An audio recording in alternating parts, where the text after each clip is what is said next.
दक्षिण पुण्यातील ऐश्वर्या कट्ट्यावर पाहुण्यांच्या मनमोकळ्या संवादाने अवघा रंग एकची झाला।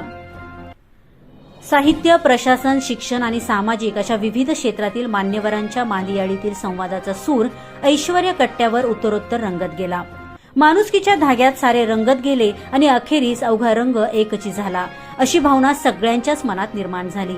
विविध क्षेत्रात कर्तृत्वाचे शिखर गाठलेले हे मान्यवर, पण प्रत्येकाची भूमिका आपापल्या क्षेत्रात मनापासून सेवा देण्याचीच, हे आजच्या कट्ट्याचे मुख्य सूत्र राहिले।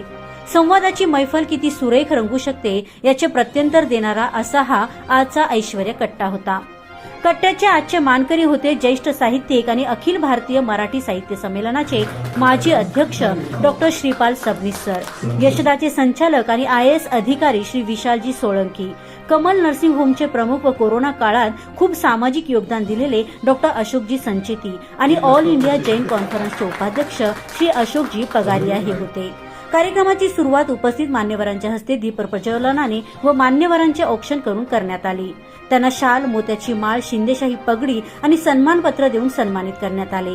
या प्रसंगी आप्पासाहेब रेणुसे, विलासराव भनगे, पत्रकार पराग पोतदार, युवराज रेणुसे, अॅडव्होकेट दिलीप जगताप, सचिन डिंबळे, शंकरराव कडू, नेमीचंद सोळंकी, रवींद्र संचेती, मधुकर कोंडरे, सर्जेराव शिळीमकर, संदीप फडके, संदीप भोसले, सुनील सोनवणे, अक्षय लिम्हन, मंगेश साळुंके, शिरीष चव्हाण, मनोज तोडकर आदी आप्पा रेणुसे मित्र परिवार आवर्जून उपस्थित होता। ऐश्वर्या कट्टाचे शिल्पकार आप्पा रेणुसे, त्यांचे सर्व सहकारी आणि माझ्यासोबत आलेले कट्ट्यावरचे सन्माननीय सोळंकी डॉक्टर संचिती आणि डॉक्टर पगारिया, आम्ही चौघांनीही या ठिकाणी आस्वाद घेतला। मुख्य म्हणजे सुंदर अशा प्रकारचा नाश्ता घेतला, हे पहिल्यांदा सांगणं आवश्यक आहे। पण नाश्त्याच्या बरोबर जी वैचारिक चर्चा झाली, गप्पा गोष्टी झाल्या, मैफिलीचं स्वरूप त्याला होतं, कुठलीही औपचारिकता नाही, मनमोकळ्या गप्पांचं स्वरूप होतं। प्रत्येकाच्या कहाण्या वेगवेगळ्या असतात, प्रत्येकाची भूमिका वेगवेगळी असते, पण या कट्ट्यावरती एक समाधानाचा अशा प्रकारचा आहे की हा एक जगावेगळा कट्टा आहे। जगातल्या सर्व सांस्कृतिक अशा प्रकारच्या प्रवाहातून एक वेगळं अशा प्रकारचं त्यांचे एक वेगवेगळ्या क्षेत्रातली माणसं आहेत त्याच्या कट्ट्यावरची, पण या लोकांची सगळी क्युरियोसिटी अशा प्रकारची की चांगली माणसं बोलवून त्या कट्ट्यावरती त्यांच्या जीवन जाणून घ्यायचा प्रयत्न करतात। उदाहरणार्थ प्रत्येकाच्या जीवनाच्या शैलीचा, प्रत्येकाच्या अनुभवाचा ते पोत तपासून पाहतायत, प्रश्न विचारतायत, आणि हे मला फार महत्त्वाचं वाटतं। विचार ऐकण्यासाठी काही लोक प्रमुख असतात, त्याच्यात उत्सुक असतात, पण इथे जीवनाची अस्सलता, जीवनाची वास्तवता समजून घेण्याचा प्रयत्न केला जातो, हे मला महत्त्वाचं वाटतं। आणि या दृष्टीने वेगवेगळ्या क्षेत्रातली माणसं बोलावली, कर्तबगार माणसं आहेत, प्रामाणिक माणसं आहेत, अशा प्रकारची माणसं बोलवली। आमचे सन्माननीय सोळंकी हे IAS ऑफिसर आहेत, ग्रामीण भागातला माणूस आसामपर्यंत धडक देतो, IAS पर्यंत भूमिका तो बजावतो आणि एक सरकारी कामामध्ये अत्यंत इमानदारीनं संबंध संविधानाला सुसंगत भूमिका मांडतो, याचं मला कौतुक वाटलं। त्यांच्या संबंध जीवनामध्ये मलाही डोकावून पाहण्याचा निश्चितपणे आनंद झालेला आहे। डॉक्टर संचिती तर संबंध पेशंटच्या दृष्टीनं देव माणूस आहे।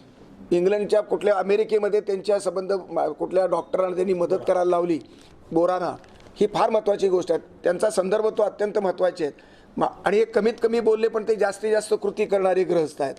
आमचे डॉक्टर मित्र पगारिया हे तर वेगवेगळ्या क्षेत्रातलं अत्यंत उत्तुंग अशा प्रकारचं व्यक्तित्व आहे, सामाजिक मदत करणारं, कार्य करणारं अशा प्रकारचं आहे। आणि मी समाधान व्यक्त करतो, अशा प्रकारचं अनेक हजारो कार्यक्रम केल्यानंतर जे समाधान मिळत नाही ते या कट्ट्यावरती मिळालं। यावरती एकच कट्टा मी अनुभवला, काय ते अहमदनगरचा नगर रोडचा कट्टा, पण त्या कट्ट्यामध्ये इतकी आत्मीयता, इतका अशा प्रकारची अनौपचारिकता, इतका मोकळेपणा अनुभवाला मिळाला नाही। मुख्य म्हणजे आम्हाला पगडी घातली गेली, ते शिंदे मुख्यमंत्री आहेत म्हणून मला असं वाटत नाही, त्यांच्या पूर्वीपासूनच जो कट्टा चालू आहे तो मावळ्याचा संबंध एक पगडी आहे आणि आम्हाला मावळे बना अशा प्रकारचा तो संदेश आहे।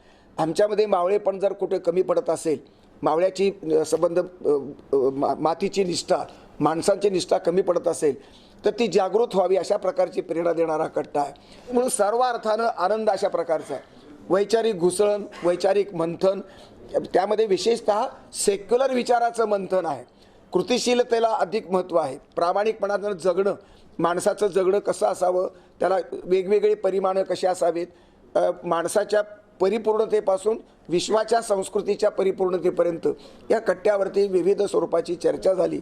याबद्दल मी समाधान व्यक्त करतो. आप्पा रेणुसे आणि त्यांच्या सर्व टीमचं मी अत्यंत आभार मानतो, त्यांना धन्यवाद देतो, त्यांचं अभिनंदन करतो. आणि हा कट्टा अधिक विकसित व्हावा, अर्थात सभासद वाढवावेत असं मी म्हणत नाही, पण सेक्युलर होण्याच्या दृष्टीनं, वैचारिकता प्रगल्भ होण्याच्या दृष्टीनं, व्यापक विचार व्यक्त करण्याच्या दृष्टीनं, वेगवेगळ्या धर्माची, वेगवेगळ्या क्षेत्रातली, अत्यंत बिनजातीवादी, बिनधार्मिक अशा प्रकारची माणसं, हीच माणसं संविधान सुसंगत अशा प्रकारची नवी संस्कृती जन्माला घालतील. धार्मिक संस्कृती आज आहे, ती निर्माण करण्याची गरज नाही. धर्माच्या पलीकडे जाऊन नवी संस्कृती निर्माण करायचं हे आव्हान भारताच्या समोरचं आहे आणि जगाच्या समोरचं आहे. जगातले सर्व धर्माचा हा नकाशा एकत्र कसा नांदेल हा माझ्या समोरचा प्रश्न आहे.